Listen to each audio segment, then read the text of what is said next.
Hello সবাইকে, আজকে চলে গেছিলাম একটু বেরু বেরু করতে অনেক দিন পর উইথ নটাঙ্কি। আমরা এখন বৌমাছি মন্দিরে যাই। আমাদের ভয় যত দূর অব্দি যাচ্ছে না আমি জানি, তাও আমি বলছি।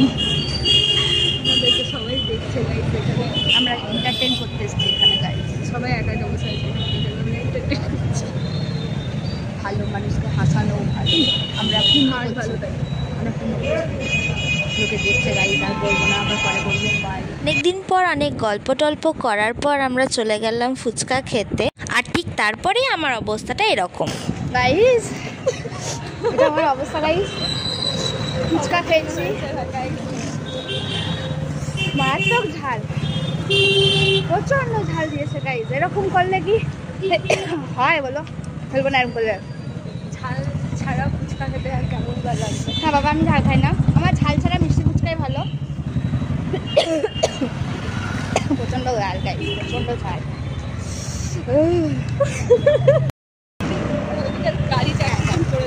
আমি রাস্তা পার করতে পারি না গাইজ, তার জন্য ও রাস্তার দিকে আমার হাত ধরে নিয়ে যাচ্ছে আমাকে।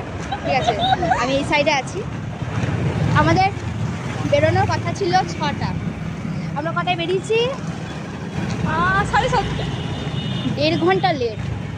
6:30 হয়েছিল ফার্স্টে প্ল্যান, তারপরে 6:30 না, ফার্স্টে 6টা না 6টা, তারপরে আমি মেসেজ করে বললাম 6:30 কর।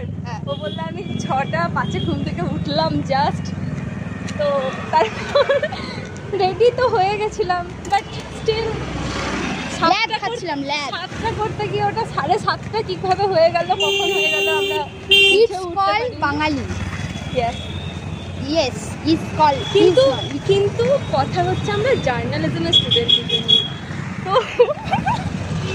তো আমাদের কাছে টাইমিংটা ম্যাটার করে, বাট আমরা তার আগে বাঙালি। এখানে বড্ড আলো গাই। এই দেখো আমরা কি বলছিলাম, বাঙালি জার্নালিস্ট আমরা। তো আমাদের এরকম অবস্থা হলে আমাদের কোনো নিউজ চ্যানেল কাজে নেবে না, কারণ আমরা যদি 10টায় কোনো ঘটনা ঘটে আমরা যাবো 12টা ততক্ষণে সব শেষ হয়ে যাবে। আমরা কী নেবো, নিজেদেরকে তুলে চলে আসবো, তাই আমাদের কেউ নেয় না গাইজ। ওই জন্য আমরা চাকরি পাইনি, ওই জন্য আমরা ঘুরে বেড়াচ্ছি। এটা হচ্ছে মেন কথা। ঠিক আছে, এখন আমরা যাই, বাড়ি যাই। ঠিক আছে, চলো ঘর যাই। অনেকে আমরা ঘুরলাম, রাত 9:30 বাজছে। চলো টাটা, বাই বাই। এই জীবনে এই মেয়েটা আমাকে অনেক হাঁটিয়ে দিয়েছে, তাই হেঁটে হেঁটে আমাদের খুব খিদে পেয়ে গেছিলো। তো আমরা চলে গেলাম মিয়ামোর, তো সেখানে গিয়ে একটু পেট পুজো করে নিলাম। তো চলো আজকের মতো বাড়ি যাই, দেখা হবে আবার নতুন ভিডিওতে। ততক্ষণের জন্য তোমরা দেখতে থাকো, আমি ঘর যাই, বাই।